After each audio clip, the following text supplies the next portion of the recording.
Well, is it really about terrorism? Is it really about stopping terrorists, all of our activity over in the Middle East? Are we really trying to help all of the helpless people in the Middle East? Let's ask somebody who should know, General Wesley Clark, who we just had on just a while ago, the previous clip. Let's ask him. This guy sat in numerous Pentagon meetings. He knows all of these guys. What does he think? Are we trying to help the helpless people of the Middle East in our actions in the region?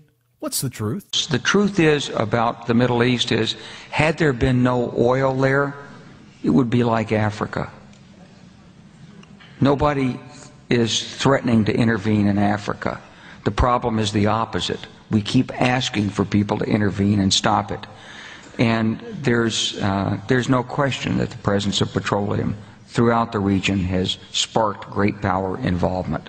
Whether that was the specific motivation for the coup or not, I can't tell you, but there's always been this attitude that somehow we could intervene and use force in the region. So there's General Wesley Clark saying that the war in the area, in the region, is all about oil because oil is in the Middle East, and that's why we're there. But everybody knows that General Wesley Clark's a liberal. Let's talk to a conservative. We need to get a real conservative to answer this question. So why are we in the Middle East? It's obviously about protecting innocent civilians, right? Hard right-winger and former UN ambassador John Bolton?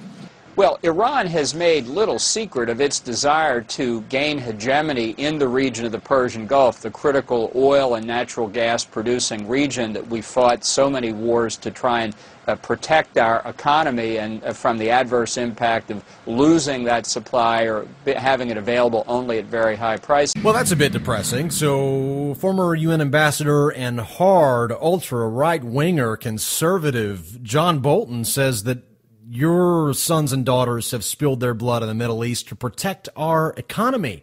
Well, that's not really the answer I was looking for. Maybe we need to go to a right-wing commentator, somebody who's really learns how to craft their words and explain well why we're over there. So maybe let's turn to, I don't know, Ann Coulter, a big political commentator on the far right. Surely she'll tell us why we're in the Middle East. Roll the tape. Of the world for the United States, including oil. And by the way, this idea of going to war just for oil, of course we should go to war for oil. It's like saying you're going to war just for oxygen, just for food. We need oil. That's a good reason to go to war. Okay, this isn't exactly going the way that I had hoped it would go, so we're running out of clips here. Surely we can find somebody that's going to tell us that this is not about oil.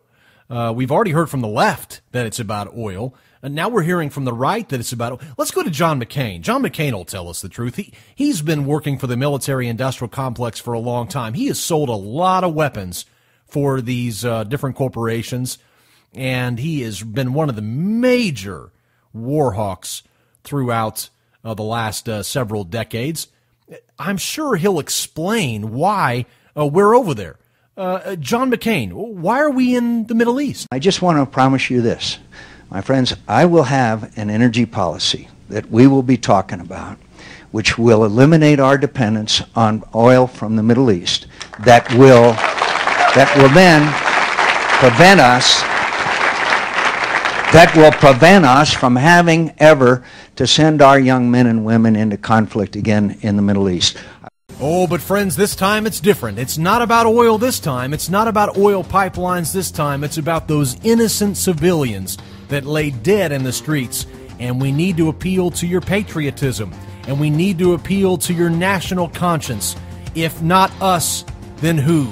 And if not now, then when?